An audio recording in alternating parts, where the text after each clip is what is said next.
killing record numbers of Christians in Nigeria. And they have other countries very bad also. You know that part of the world very bad. They're killing the Christians and killing them in very large numbers. We're not going to allow that to happen.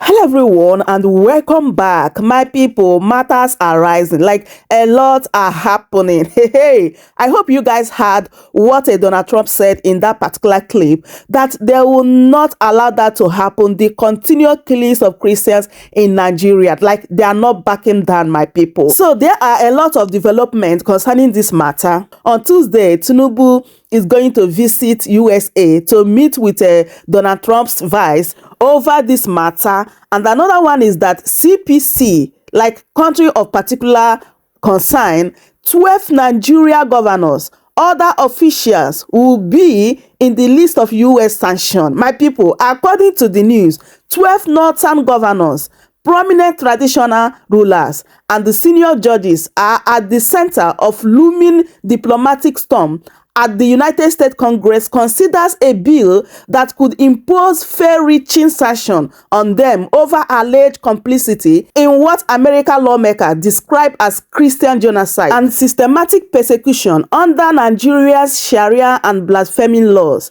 This followed the designation of Nigeria as a country of particular concern by President Donald Trump and his instruction to the Secretary of the State to act without delay. On Friday, Donald Trump, in a post on Truth, lamented that the thousands of Christians were being killed in Nigeria and asked Congressman, together with the chairman and the House Appropriation Committee, to immediately look into the matter and report back to him. So, my people, as you can see, USA, they are not leaving any stone unturned. Yes, so there is this particular narrative out there that the US, they are just coming to take our resources, this and that. So I'm going to allow you guys to watch this particular video so that you can get the full gist, right? But before then, there's something Mark Arnold said, and he said, to my Nigeria friends, here is vital insight into Trump's foreign policy. There is no invasion or occupation of Nigeria coming, just a quick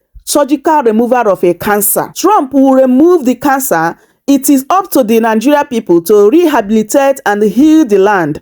It is not the end. It is the starting gun of a marathon race, which must be run with endurance and faith. The finish line is full of restoration of a displaced generation to their proper homes in peace. So that is what he said concerning this narrative that US want to come and invade Nigeria as well as occupy Nigeria. So he is telling us that this is going to be a quick one. And also there is this particular news that has raised like a lot of eyebrows that says that America is to establish emergency military base. Like, people are asking, nothing is happening in PH. It is in the north where all these terrorists are terrorizing and buying the Christians. So why can't they go to the north to establish the military base? So why are they coming to the south? So this has created like a lot of misreactions, right? So let me allow you guys to watch these videos and see what Nigerians are saying concerning this matter. Take a listen, do well to subscribe for more updates, like the video, share it, and leave your thoughts in the comment section. In this particular video, I want every single one of you to tag President Trump and Team Trump, wherever you're watching this.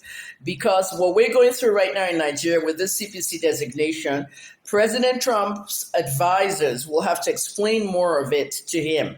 You can see that the entire administration, the entire political party, everybody in the U.S. government and past governments are all tweeting about this. And they're thanking President Trump in bringing sanity and peace to Nigeria. So for President Trump to properly know what's going on in Nigeria, they need journalists like me, okay, to speak out more. I'm not a practicing journalist anymore. The ones practicing cannot talk. Many of them will get fired, killed, go in exile, and all that nonsense. But I do want to say something to the president. Mr. President, please do not meet with President Tinubu yet. I'm asking President Trump not to meet with President Tinubu of Nigeria yet. The reason is because President Tinubu has to agree that there is a genocide going on in Nigeria. This is not starting from his administration. This has started from 2002. And what we have now is an administration who is still not fighting this insurgency. Muslims are killed in the north if they dare support any Christianity efforts or any modern education efforts. Christians are killed in the north. Now Christians are killed in the south. All these things is really about Nigerians getting killed, and no one is doing anything. But there's a targeted aspect. And that targeted aspect is churches and Christianity. We have a Muslim presidency, and we have a Muslim country. Okay? My grandmother was one of the most prominent Muslim women in Ibadan, Nigeria, the largest city in West Africa. And I can tell you, I'm not into the religion bullshit. What I'm into right here is the faces of the dead. They must always be in the news and never be forgotten. Nigeria has no collage, no emergency rescue things. In America, if 50 people were slaughtered, let me give you an example of a story I did. Owa massacre in Ondo State, Nigeria. That was my story. 32 people were massacred in a church on a Sunday just like today. Gunmen went in there all disguised, and they were firing from outside on either side of the church. Killed 36 people, and the government put out 12 killed. You know, let me say something to you. I have people who tell me things, and these are eyewitnesses. Okay, these are people inside. I was an investigative journalist for 31 years, and 12 years out of that was in Nigeria. And let me say something to you. I left church one Sunday, the Sunday after the massacre, and outside my own church, I won't mention the church I will, outside my own church, there was a military general and a police chief. They told me, "Hi, Kemi, how are you? You're doing such a good job with journalism. We're traveling now, we're on our way." They left church straight on the highway. They were going to Owo. They were the army general and the police chief that were investigating Owo, or, helping with the investigation. We don't have an FBI, okay? Other police chiefs spring out to help. And I said something to him. We're off the record. Okay, police chief, please tell me, how many people really died in there? He said about 35, 36. I said, then I was right. Yeah, you're right. You want to make a quota each time? Okay, the evil President Buhari is not here anymore. President Buhari knew a lot of these things going on, knew the sponsors, knew everybody. Let's change this country once and for all. He knew everything going on, but did he fight it?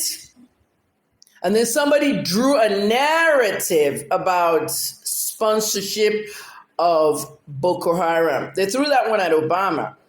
Okay, I didn't get into that story. I just retired and I have my own problems. You all know what happened when my father died and what I went through. Now, back to President Trump. Until President Tinubu decides to admit that there is Christian genocide in Nigeria, please do not meet President Tinubu at the White House. No, no, no. If you like, any of you out there, abuse me in the comments. I don't care. President Trump, tag him. You must not meet President Tinubu until President Tinubu accepts and agrees that there is a genocide going on against Christians. I have a lot of Muslim friends. Like I said, my grandmother's Muslim. I have nothing against the Islam. My grandmother taught me at 10 years old. I lived with her for 4 years. She taught me about Islam. Islam is a religion of peace. It's not a religion of killing. But there's some people who are jihadists.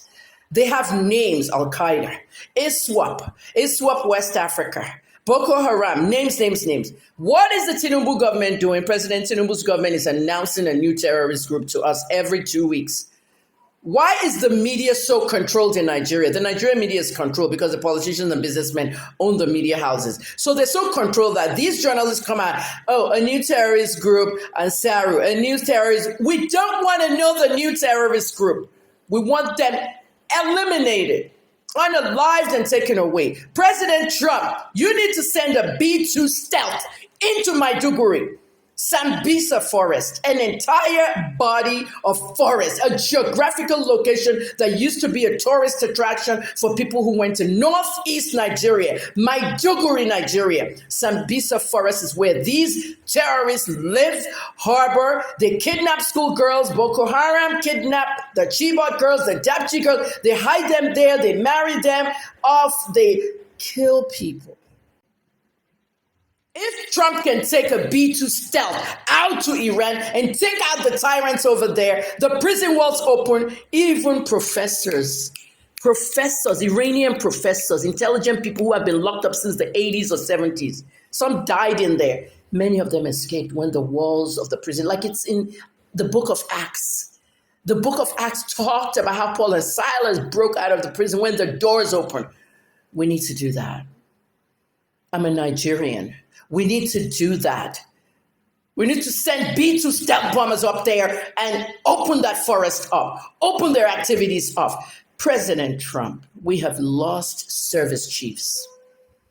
And they've covered it up. I am that journalist that tweeted that said that the service chiefs were killed. There was one service chief, President Trump. He was in the forest every day. He was never in his office. Lagbaja, General Lagbaja was never in his office, he was in the forest trying to combat this terrorist. Something he saw in that forest, the next week he was eliminated, poisoned or something. And then they said he died of prostate cancer. We know what's going on. The families of these people can't talk. I'm a journalist that can talk, but I'm not even in Nigeria now. I fled. But I will talk because it's my country and somebody has to help us take back this country. President Trump, General Atahiru, was flying on a sunny day and a surface-to-air missile took down the plane. And I tweeted it with my chest to President Buhari that no stones must be left unturned and that this man was killed by the terrorists and the bandits on the ground. No one took me serious because Nigeria itself doesn't take me. They call me a mad woman over there, President Trump. You know you're mad when you're telling the truth. This is how even the people are the cause of this. Kaduna, Nigeria, President Trump. The bushes, the forest, everything. They took down a girl they could not kill in the air, this terrorist. Okay, a young fighter pilot. Tolulokpe Arotile. President Trump, Google it.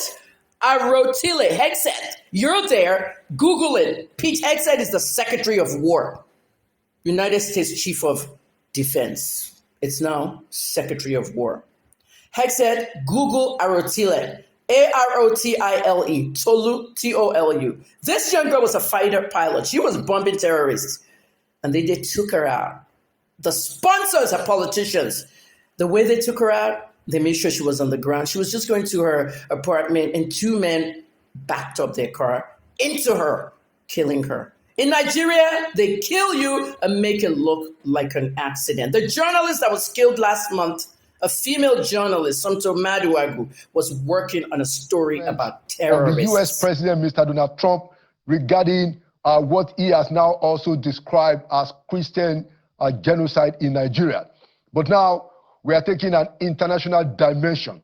I will be speaking with Mr. Emmanuel Ogebe, a US-based Nigerian lawyer who actually recently won the federal government's Diaspora National Merit Award for his contribution to the development of the law. I'd like to welcome back to Inside Sources, Ima Ogebe. Good to see you again, Emmanuel. It's a pleasure to be with you again. All right. So, thanks. Emmanuel, please fill us in on how this campaign, which has been on for a while, how it got the attention and some of those very strong statements from the U.S. president. Because you will recall that this thing has been going on, the advocacy from Nigerians in the U.S. to get the U.S. government involved in this matter has been going on forever. We have never gotten to the point that a U.S. president will come out as strongly as Mr. Trump has done. Can you fill us in on what changed in the dynamics. Emmanuel. Okay. Yes. Well, first of all, let me point out that I was involved in the drafting or advocacy for the passing of this bill about 28 years ago. And at that time, we were looking at countries like Sudan. We did not realize that many, many years afterwards, Nigeria's situation will be bad enough to warrant designation. Now, that said, let's be clear. President Trump had actually called out Nigeria face to face with Buhari in 2018 when they met. The difference is Trump asked him nicely, stop the killing of Christians in Nigeria. It was direct engagement. And afterwards, they went back into the White House and they signed a trade agreement. So Trump was able to engage with him to resolve this issue and still do business with him. What has happened? After Trump left, the Democrats came in and they completely stopped an evaluation of Nigeria. And so, of course, when Trump came back, the situation had worsened since the last time that, he complained about it 7 years ago. And unfortunately, instead of addressing the issue, the Nigerian government started denying the facts. You see, when you are accused of stealing the goat meat, your response should not be, who would have stolen that kind of salty meat anyway? Because by your response, you admitted guilt. The Nigerian government, instead of saying, look, we are addressing the issue, this is what we have done, they say, hey, it's not only Christians who are being killed, others are being killed. It's an admission of state failure. And this is why we are where we are now on this issue. But let me point out something very important. Trump has announced the designation, but then the next phase is sanctions. And I want to be clear that the first time sanctions were waived, and this time around it's not too late to waive sanctions. Now, let me just reassure listeners about the threat of military action. Laolu, you were the one as bureau chief of Guardian here in the US who reported exclusively that the US military set up a base in Niger that was covering terrorism in Nigeria. You were the only one in the world to report it. Guess what? Those two bases that America had in Niger are now lost. They were closed after the coup. So America has lost its footprint in West Africa to conduct special operations. So what that has resulted in is that Boko Haram has actually increased its operational footprint and pathology. So the situation is worse. And I have to tell you this. I do not believe that President Trump is going to unleash any attacks on Nigeria for two reasons. One, historically, the US military has been reluctant to fight side by side with the Nigerian government because they don't trust the Nigerian military. And one specific example is when they got intelligence on the location of the Chibok girls in the forest, they were cooperating with the Nigerian army under direction of President Obama.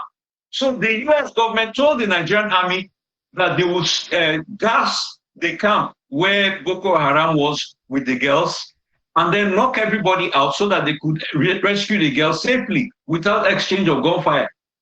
After they mapped out this plan, the next thing that happened, when the troops got to the camp of Boko Haram, they saw Boko Haram wearing gas masks.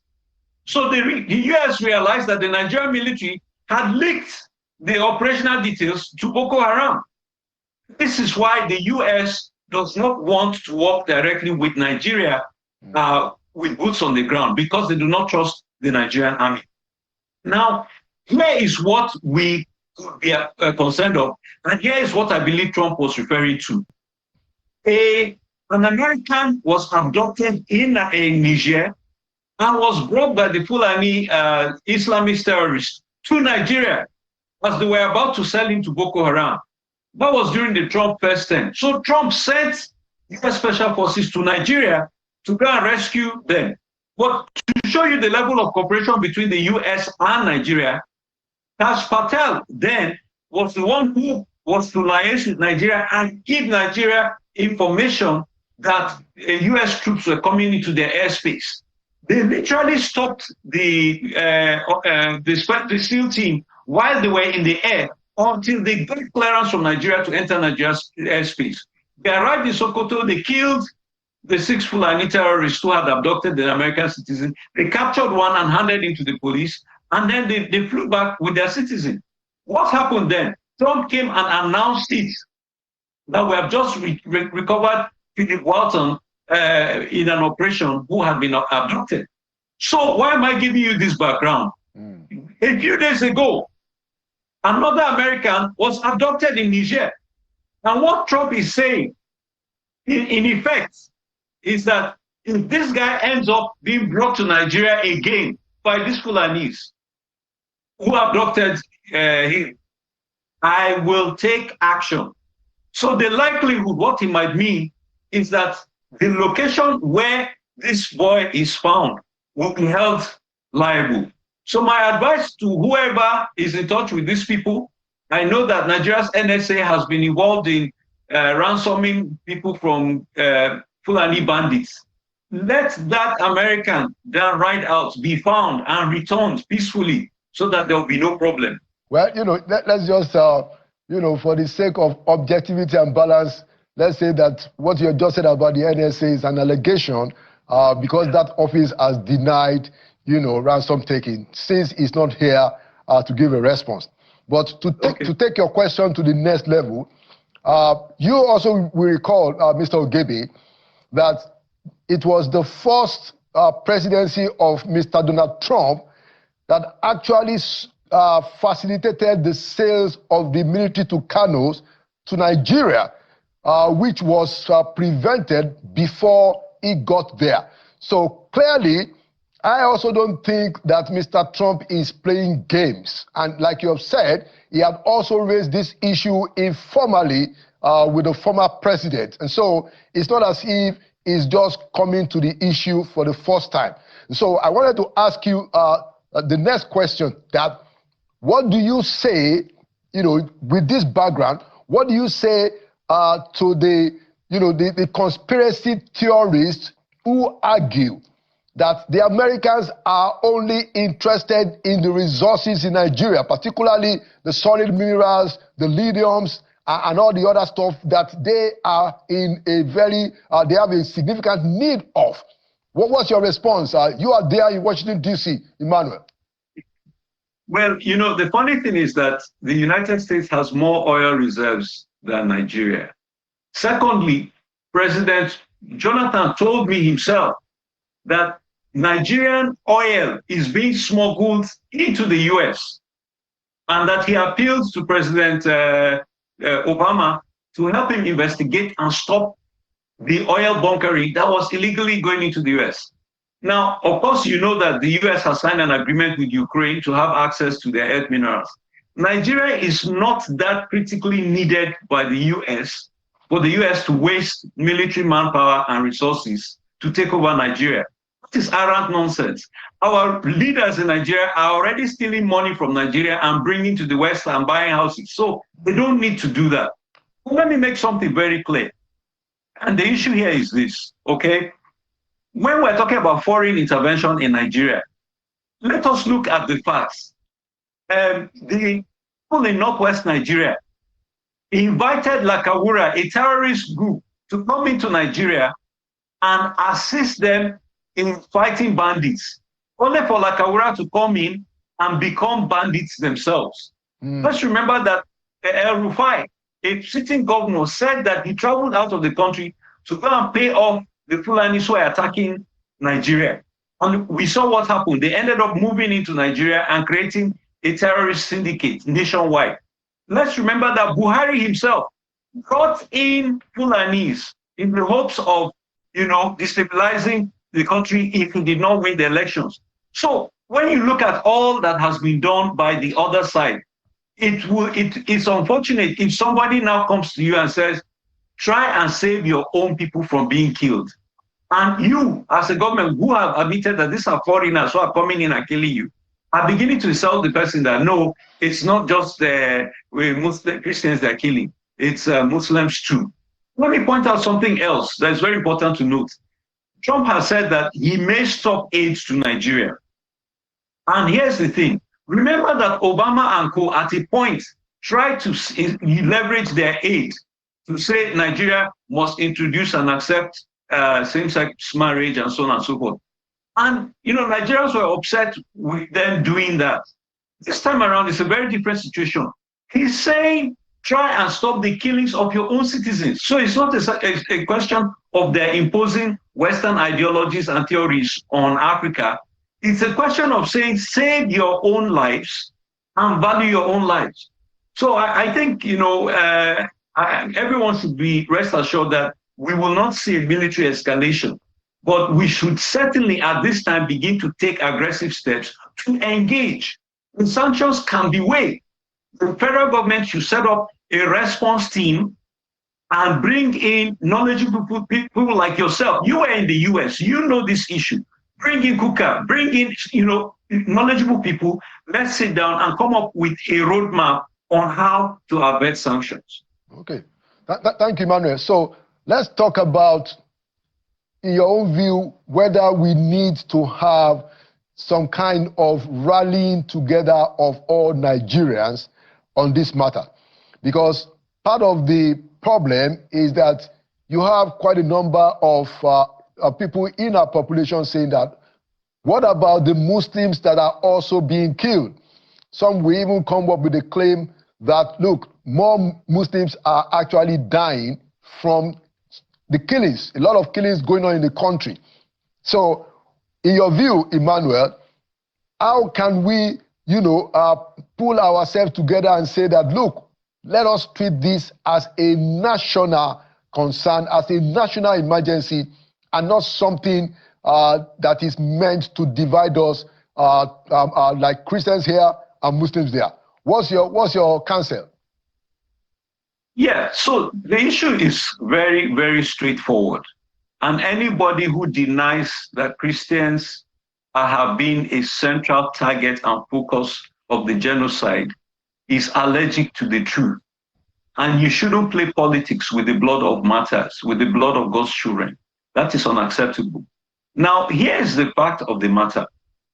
We, as at November 1st, 10 people have already been killed in Plateau State. All of them Christians.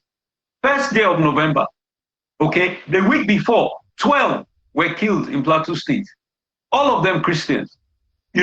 Let us not deny the obvious. What we're saying is no single person should be killed. But we have a situation where Christians are the primary targets and Muslims are collateral damage. We have terror groups in Nigeria who fight over whether they should kill Christians alone or whether they should kill Christians and Muslims who oppose them or who refuse to join them. Let me mention, something very important. The Nigerian government wanted to send a team to the US to meet with the US Congress. But let me tell you what happened to the last team that came in September. When they got to the US and went to Congress, they were presented a position paper from the US Congress, and they went back. They had the chance to present that paper to the House, debate it, and come up with a response. Nothing happened. When they went to the UK, they told the UK, oh, there's no targeting of Christians. This is just general banditry. Do you know what the members of the UK asked them? One question, and they kept silent. They said, if it is simply just criminality, what about the case of Leah Sharon? 110 girls were taken from Dapchi. The government of Nigeria negotiated their release. All the Muslim girls were released. Only Leah, the only Christian, was kept behind. How can you say that is purely criminality? So let us not play games. Let me point out that the CPC designation is not only focused on Christian persecution.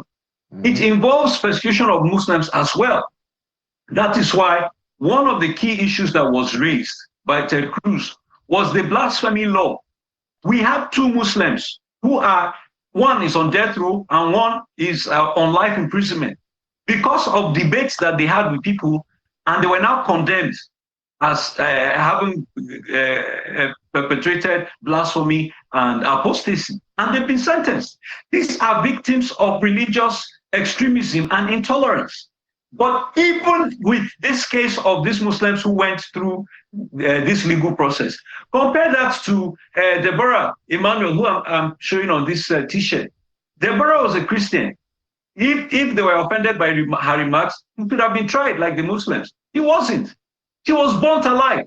And the people who did it showed their faces on camera, and nothing has happened to them.